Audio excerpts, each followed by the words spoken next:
What's up, everybody, and welcome back to Sounds Good It Makes Sense, the discussion show for the World of Warcraft player. My name is Devilor, and today we're going to take a look over the first week of the War Within Alpha and talk about some of the stuff I've had a chance to experience so far. We're going to talk about the first zone that they're testing in the Alpha, which is the Isle of Dorn. We'll spend a little bit of time talking about delves as well, and along with the ones that are inside the Isle of Dorn zone. And then we're also going to dive into several of the specs and the hero talents that I've had an opportunity to play around with so far. So starting off with the Isle of Dorn, it is very pretty. The environment is fantastic. It's a great place to be running around and adventuring in, and it really feels like core Warcraft, core World of Warcraft questing running around through the zone. The questing itself feels really good. There's a nice flow throughout the zone. There is like one set of quests you can run into that send you to a place that like the main story quest doesn't send you until much later, which is a bit awkward. But for the most part, the flow of the zone is really, really good.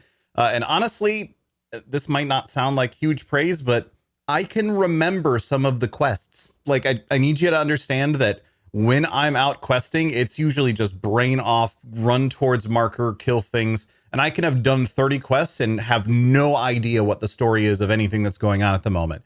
With these quests, the way I'm going through it, I can actually kind of remember some of them. And for me, that's actually crazy. Like I could probably tell you in my entire time leveling to max in Dragonflight, I can maybe tell you about like 3 quests that I did through that entire time. That's all that I remember. And one of those is just you sitting there talking to a sad dwarf dragon for like 10 minutes. Other than that, I don't remember these things. But the fact that I can go through, I can actually sit back and remember like, okay, there's this thing with this brewery. There's this thing with this dude who's like losing his mind and stuff. I'm trying not to spoil too much. There's this thing with this person who's injured and you need to help them. I actually remember these quests and they stuck in my mind as I was going through them. That means they must be pretty good quests if someone like me can remember them. And Dornegal, the new capital city for the expansion, is great. I love it so much already. It is way better laid out, in my opinion, than Valdrakken. Things are kind of in places that make sense. Definitely better laid out than Oribos was in Shadowlands. Things are actually just in spots where like there's no map for it right now in the alpha. You just kind of see the overall zone map. And even then it's just a blown up version of the mini map, essentially. There's no like map that tells you where things are in the alpha right now. And I'm still able to find the things that I'm looking for. I can find all the profession trainers. I can find like the banker and all of that just by looking around and seeing where they might make sense. I think the biggest thing is it's open. So as you can fly around the top, you see where things are and you're not like going around between things and stuff to find stuff. I don't know. Maybe it's just the way that my brain works, but Dornegal for me is a really good capital city so far. I'm going to talk real quick about the delves that are available in the alpha and just the general concept of delves so far. And I've already kind of mentioned this in a few places already.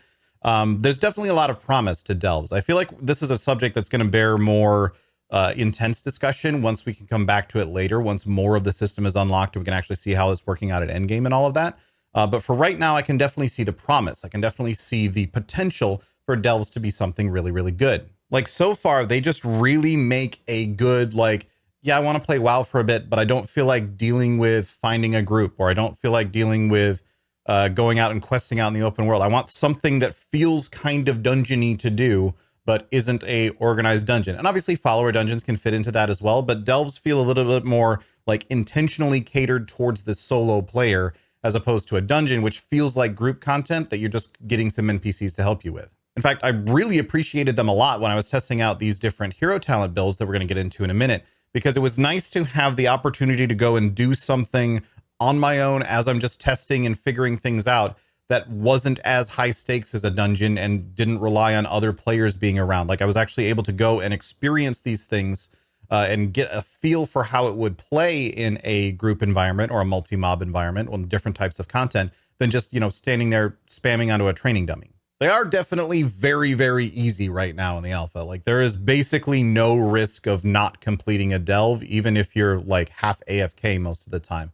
And it's worth noting that we're only on difficulty level 2 out of 10, but they are very easy. And I was actually expecting level 2 to be a little bit more of a step up in difficulty from level 1 than it currently is. But one thing that's kind of come out of how easy they are currently is I'm starting to realize there's actually some very interesting potential for delve speedrunning to become a thing. Like, as a lot of you know, I also do speedrunning in various capacities, mostly for Metroid Dread.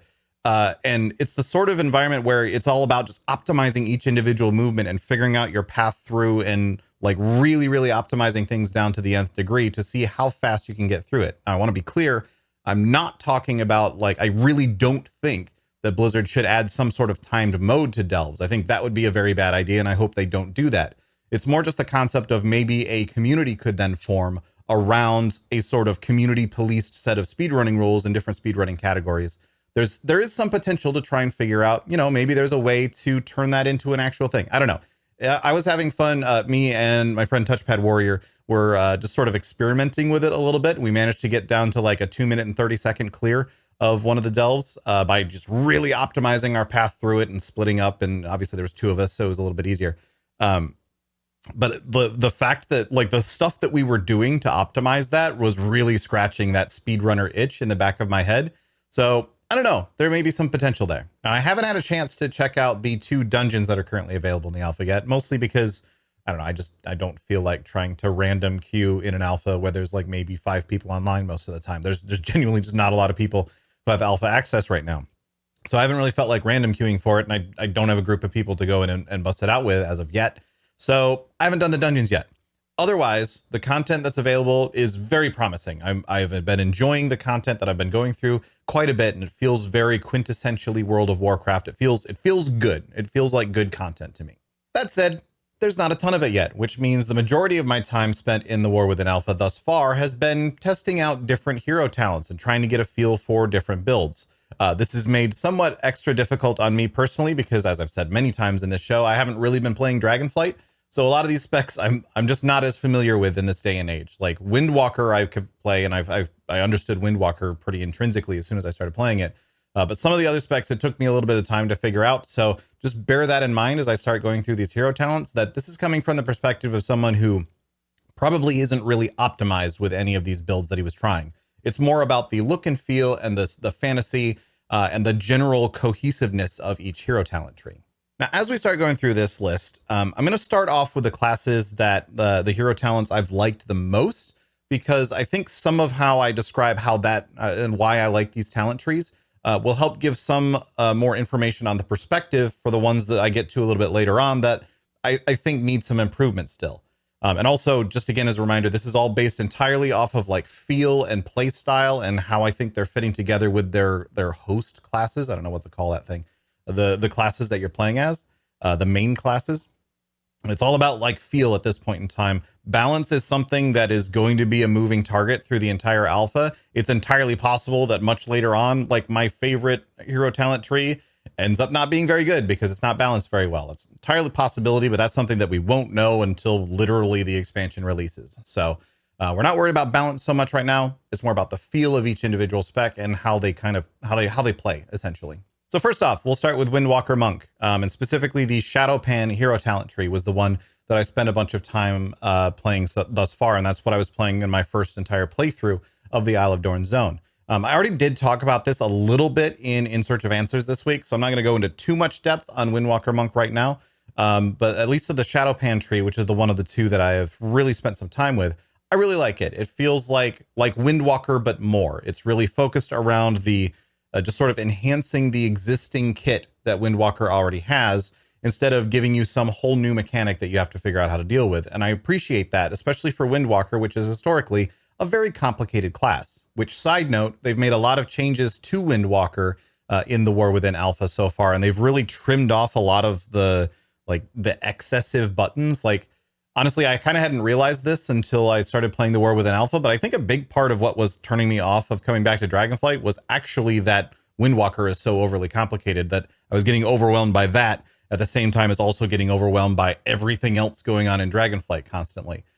They've really gone through and slimmed it down a bit. So honestly, so you have action bar space. There's actually places on your hotbar that you can put things, and you can put all of your rotational abilities in comfortable keybind locations. So the Windwalker changes as a spec, not even talking about the hero talent.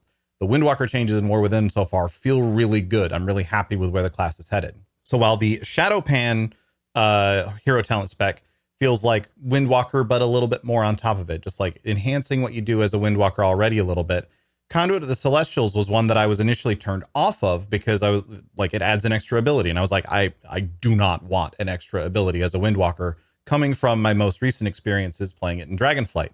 Now that I'm actually able to get in there and really play with it and realize like, oh, I actually have action bar space again as a Windwalker, I'm a little bit more interested to check out the Conduit of the Celestials. I haven't done too much with it just yet, so I'm not going to go into detail on it here.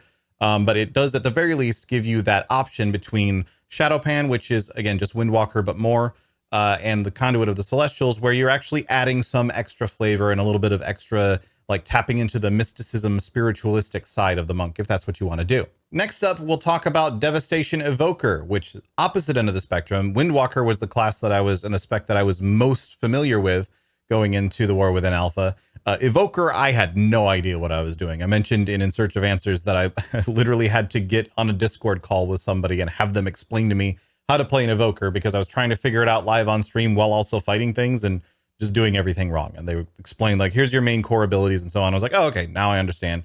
And I went after it and I was able to figure it out and have a lot of fun with it, especially with the Scalecommander hero talent set. In Scalecommander, honestly, it feels really good. Like the fantasy comes across of you calling in these extra Drakthir who are, you know, contributing, but not like constantly there. You're not summoning them necessarily.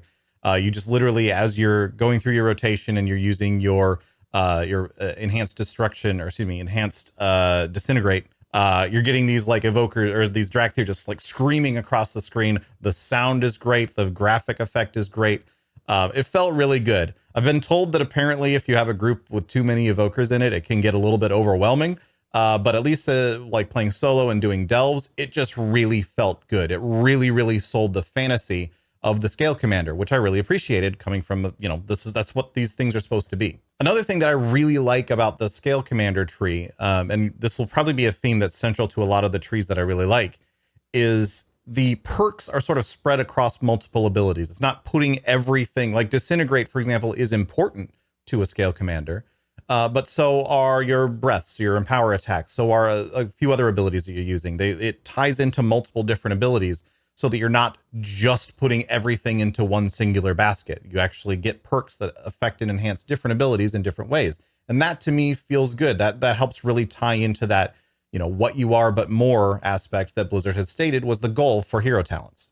Conversely, Flame Shaper, to me, at least for the little bit of time that I spent with it, and there's a big asterisk on this that I'm going to come back to in just a second, but Flame Shaper felt a little bit more like it was sort of pushing everything that you like. You get a new ability, and then that ability is central now to your rotation, and you need to do everything based around that ability. Now, the asterisk that I just mentioned about that is I didn't discover until after I had switched off of Flame Shaper and started playing Scalecommander that the gear that they gave Evokers is just the wrong item level for some reason in the War Within Alpha. Every other class is getting like item level, I think it's 437 gear off the bat.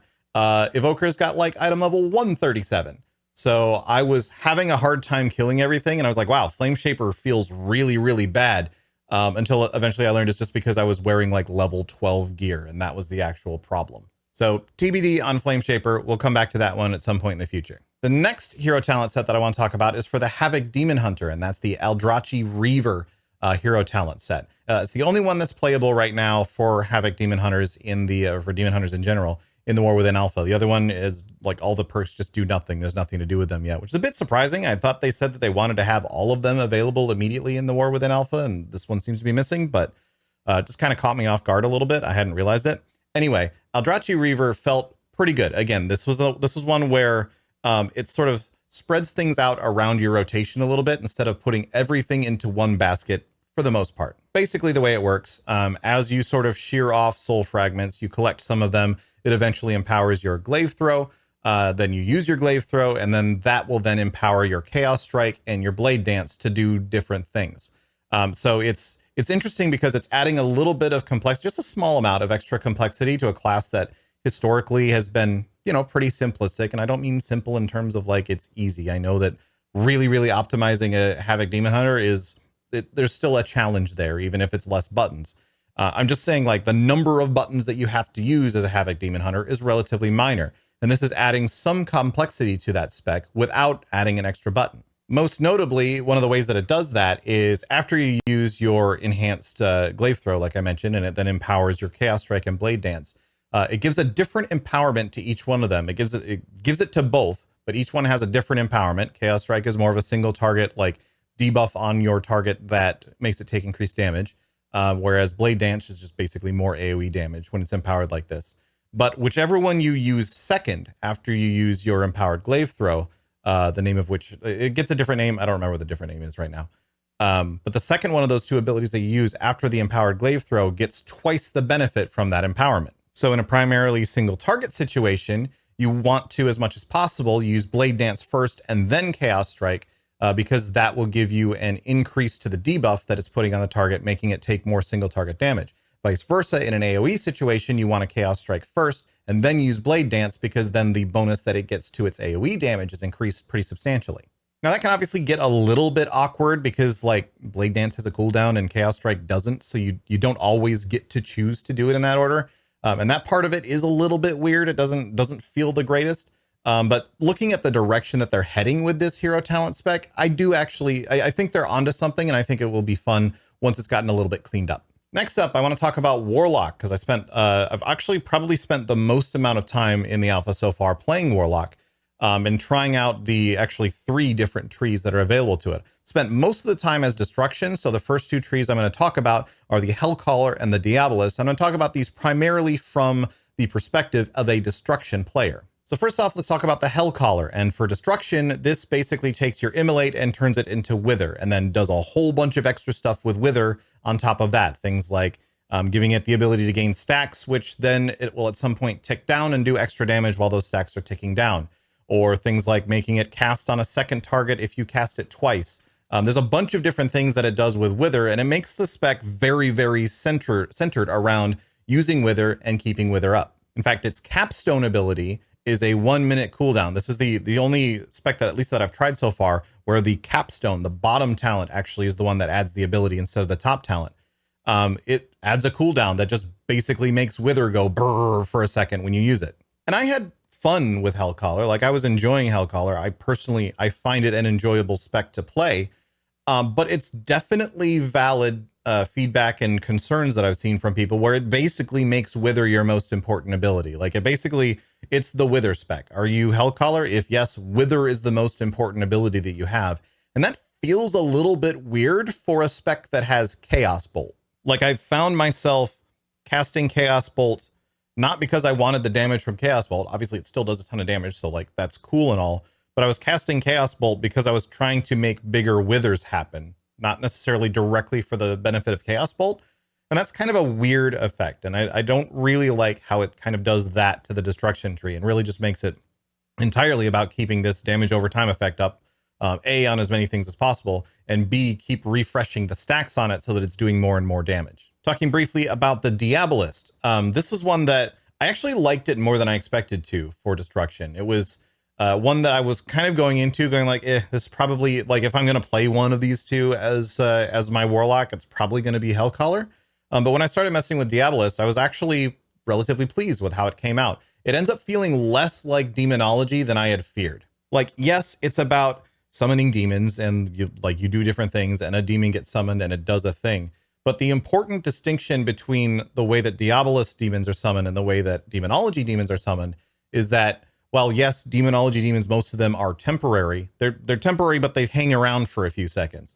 Diabolist, literally, the demon shows up, it does a thing, and then it leaves. As a result, you're not like accumulating this big bunch of demons around you constantly. Even if you are a demonology warlock playing Diabolist, these extra demons aren't adding to the number of demons that are running around with you constantly. They show up, they do something, and then they leave. So it really makes it feel less like demonology than I had feared playing it as destruction. One thing that I thought was I'm actually not sure how I feel about it just yet, is that it does end up making you use both Cataclysm and Havoc in completely single target encounters by giving benefits to those spells that make you want to use them on a single target. And I genuinely don't know if I have a problem with that or not at this point. I'm going to have to spend some more time with it to really get a sense of if I feel like that messes with it too much. It's just a little bit odd that it takes an AoE ability and makes it something that you want to use in a single target situation. I don't know. I just found that a little bit weird. But overall, playing Warlock and playing as Destruction, I think the biggest takeaway for both hero talent sets is that neither of them really feel like Destruction. Like, Hellcaller feels like, yes, your destruction, but now let's be affliction as well. And Diabolist feels like, well, yes, your destruction, but now let's also be demonology a little bit. They don't feel like what you are, but more. They feel like what you are and also what someone else is a little bit. Now, obviously, they've got a lot of hero talent specs that they need to come up with, and I don't expect that every single hero talent spec is going to have the same affinity for both specs that it's available to. Like, realistically, that's just not always going to be the case. But what's weird about this to me for Warlock in particular is that after I had spent all this time testing out his destruction, I wanted to go and check out the other hero talent set. So I spec'd Affliction and tried out Soul Harvester. And I don't know why Soul Harvester isn't available to destruction. Like, Soul Harvester's whole hook is centered around generating soul shards, and sometimes you get a soul shard that's a special soul shard, and when you use that, other special things happen, and then there's other things that can happen that increase your chances to get one of those special soul shards. And destruction historically has been the spec that is the most centered around building and generating and spending soul shards, like, constantly. It seems odd to me that the spec that is centered around generating and spending soul shards more than the other specs is not the one that has the soul shard based specialization available to it. Like, maybe it's intentional that they just wanted all three Warlock specs to have two options that kind of felt like they were for a different spec. But I don't know, that's kind of weird.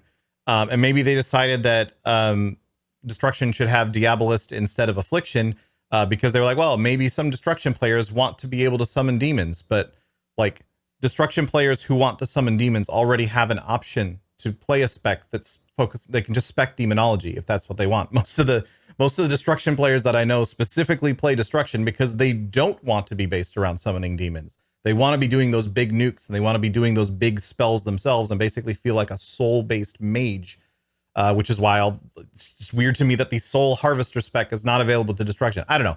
That was a little bit strange to me. I don't fully understand the logic and the reasoning behind why they've attributed those in that specific way. Maybe, honestly, maybe we're early enough in development still that they can look at this and say, you know what, actually, yes, let's give Soul Harvester to destruction. Let's give Diabolist to Affliction. And like, Diabolist doesn't make a ton of sense for Affliction either, but it makes as much not sense for Affliction as it makes not sense for destruction. So I don't know. I would like to see that change happen. Obviously, they would have to redo a whole bunch of, like, that does involve redoing a whole bunch of talents in both trees so that the ones that work for destruction and the ones that work for Affliction get flipped around. But still, maybe that's the sort of thing that we could see them actually look into accomplishing during this alpha. I don't know. And the last class I want to talk about today is the Death Knight. And straight away, before I really go into any of my current thoughts on Death Knight, I want to make sure it's noted that Blizzard has already made a post saying that they're going to make a whole bunch of Death Knight changes. They're planning to make some pretty substantial changes to Death Knights over the next several patches. Like, they're not even going to be in the next build for alpha. It's going to be down the line a little bit. And they are substantial enough that they felt it was important to tell Death Knights this early on, hey, by the way, we're going to make a bunch of changes to your class. So it's entirely possible that everything I'm about to say about Death Knights, and specifically these hero talents, is something that they're already aware of, they're already working on, or they're just going to have to change anyway because they're changing the underlying class so much that maybe the way these work just ends up not making sense, so they're going to have to change it. And the reason I say that is because, boy, the Death Knight hero talents need some work. Let's start off with the Rider of the Apocalypse, which is, in my opinion, pretty objectively the coolest option of all the Death Knight hero talents that are available. I mean, Rider of the Apocalypse, who doesn't want to play that? Like, thematically, it's fantastic. It's all about, like, you are a Rider of the Apocalypse. You are literally summoning the four horsemen as you're doing things in combat. They're literally, like, Mograine just appears and is there now fighting with you. Like, that sort of stuff is pretty cool. That sounds amazing. When I first was looking at this, I was like, yeah, that's the one I want to try first because that sounds super cool. The concept and the theme and the idea behind it sounds great.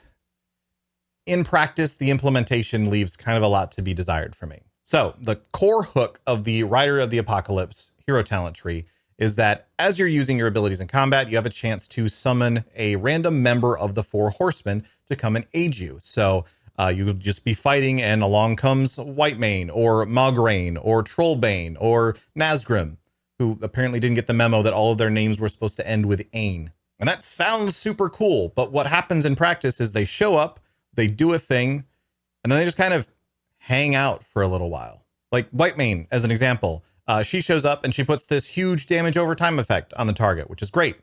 And then she just kind of stands there and auto attacks for the next 10 to 15 seconds. And that's kind of what ends up being the experience just overall, is that you summon this four horsemen, this like supposed to be epic lore character, and they just show up and like they'll do a thing, but then they just end up standing there and auto attacking for literally for 10 to 15 seconds. They just stand there auto attacking. And yeah, sure, they follow you around, but they end up feeling like just a larger one of your own like ghouls or something that's just hanging out. Like it actually makes them feel kind of lame. Like you're Mograine. You're supposed to be like this really scary dude, and you're just standing here like plinking away with your sword while I'm doing all the actual cool stuff after you show up.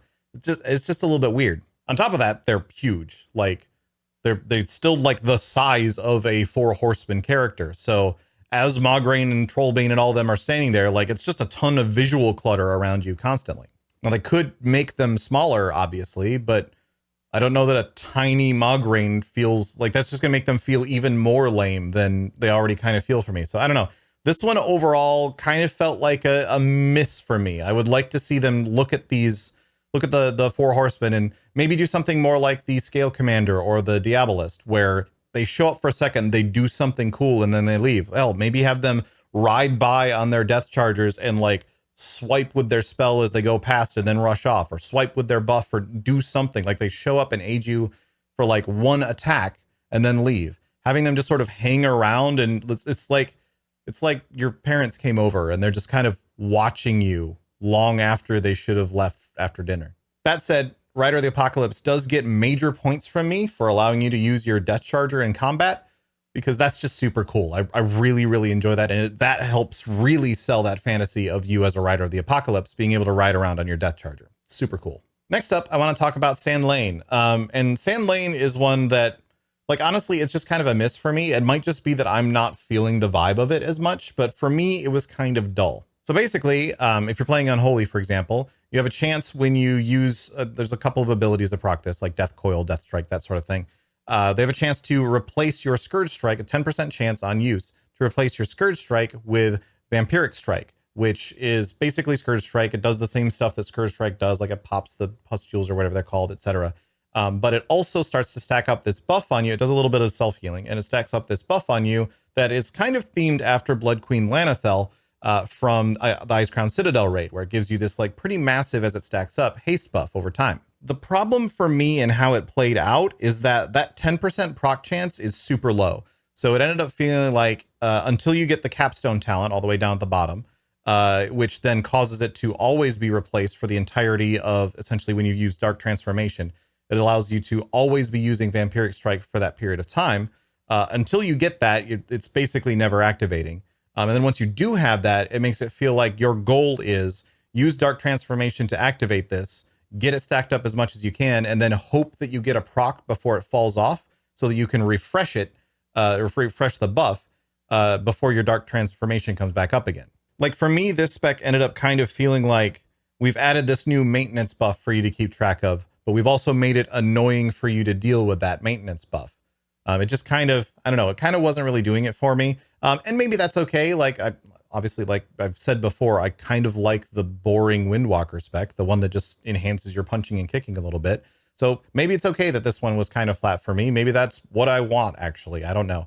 It just kind of felt a little bit meh to me overall. The Sand Lane tree also has a couple of different ways that it interacts with Virulent Plague that I found to be just kind of awkward and overly more complicated than they needed to be. But hang on to that thought, because after I tried out both of the Rider of the Apocalypse and the Sand Lane trees as Unholy, I decided to spec Frost so I could try out Deathbringer.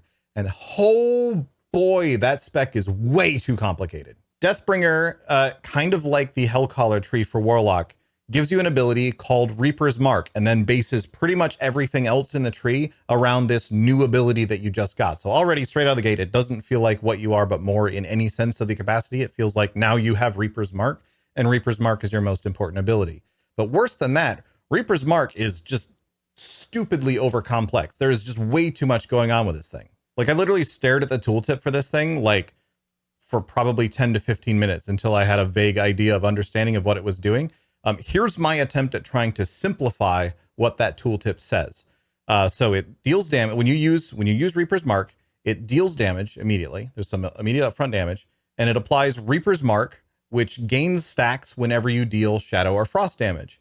After 12 seconds, or when it reaches 40 stacks, it explodes for more damage based on the number of stacks.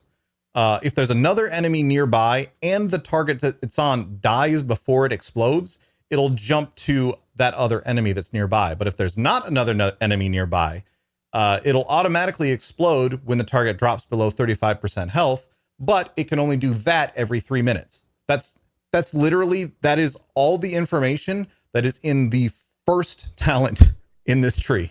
Like, that's literally just the base ability that gets added when you pick up the cornerstone talent, the first talent in the Deathbringer tree. There's another 4 effects that get added to Reaper's Mark with the rest of the tree. And 3 of those are also these convoluted, like, multi-step things that occur. Like, I actually counted all of the different things as I was trying to figure out how this ability even worked. I actually counted all the different things that will occur for your one singular cast of Reaper's Mark. And there is a minimum of 10 different things that occur for your one single cast of Reaper's Mark. There are 3 instances of single target damage that occur. There are 4 instances of AoE damage that occur. These are all separate effects that are causing this to occur. There are 2 debuffs that can be applied. It will make your next obliterate free, assuming that you're playing Frost. If the target is below 35% health, it will apply Soul Reaver, or Soul Reaper, excuse me. It also might explode automatically below 35% health, as long as that hasn't happened in the last 3 minutes. It also has a chance to reapply itself. And it also, if it isn't exploding already, it can transfer itself to another nearby target. Like, these are all things that are tied into one ability use. It's just way too much to add to a hero talent, which is supposed to be like, hey, here's some extra perks that add to your playstyle a little bit and give you a little bit of a lift and make you feel, again, I'm going to keep saying what you are, but more, because that I feel is really, really core and central to what the concept of a hero talent needs to be. This isn't what you are, but more. This is add a whole but more, but more. And especially with this, like, hitting the alpha at the same time as they start talking about how they're planning to rework a whole lot of Death Knight stuff. And they even in that post, they talk a little bit about reducing complexity for Death Knights. This is not that. This is not that. I really hope that they look at this tree and they could literally cut out like half of what this tree even does, and there would still probably be too complicated for a tree. What I hope they don't do with this tree, and the reason I mention this is because Blizzard has kind of been trending towards this a little bit recently, especially with like Plunderstorm. What I hope they don't do is decide that the way to solve this problem is by just not telling the player about half of what this ability does, because that's not how you make a complicated ability not complicated. You don't make it easier for a player to understand something by just not telling them how it works. That makes it harder for them to understand, because then they just lack that information entirely. The problem is that it's doing too many different things and needs to be toned back in terms of the number of things that it's doing, not that you accidentally told the players too much about how it works. But again, I want to be clear. They have already said that they have a bunch of changes planned for Death Knight, so I'm not super worried about it at this point. I think it's important to sort of express all of this sort of feedback, and I've been expressing a lot of this through like the in-game like feedback reporting stuff as well. So this is going to Blizzard. Don't worry about that. I'm not just ranting here on YouTube about it, although that's probably been a little bit more like expositive. I think that's a word here on YouTube. Who knows? Maybe they'll watch this and they'll get the rest of the context for what I'm talking about. Either way, they have already said that they're going to make some more changes to Death Knight. So I'm hoping that as part of all of that, they kind of step back and look and say, okay, yeah, we kind of went a little bit overboard with this. Let's figure out how to pull this all together and make the theme fit, because the theme of all this is still really good. The concepts are still really good. We just need to pull in the implementation to make it match that concept. Anyway, those are all of the hero talents that I've had a chance to check out in the War Within Alpha so far. I have been streaming all this as I go through it. I will be checking out many more in the days and weeks to come. So if you feel like checking that out as I go through those, if you want to get my live reactions, they will be live. You can check me out at twitch.tv/Devilor. And I'm usually live here on YouTube as well, so you can check that out. Anyway, that's it for me. Thanks again so much for watching. Thank you so much to all my patrons. I really do appreciate all of the support. It helps me keep going here on YouTube and keep this content coming. If you haven't yet, please do check out my Patreon. It's patreon.com/Devilor. You can get over there and get a look at some of the perks that are available. There's some fancy little stuff that you can get. Also, I haven't said this in a while, but just as a reminder, it really does help if you like and subscribe after seeing these videos. The algorithm do love that sort of button clicking. So if you can click them buttons, I'd greatly appreciate it. Even if you're not interested in checking out the Patreon, just clicking those couple of buttons helps out a lot. And I really do appreciate all the help. All right, I'm out of here. Thanks again so much, everybody. I'll see you next time.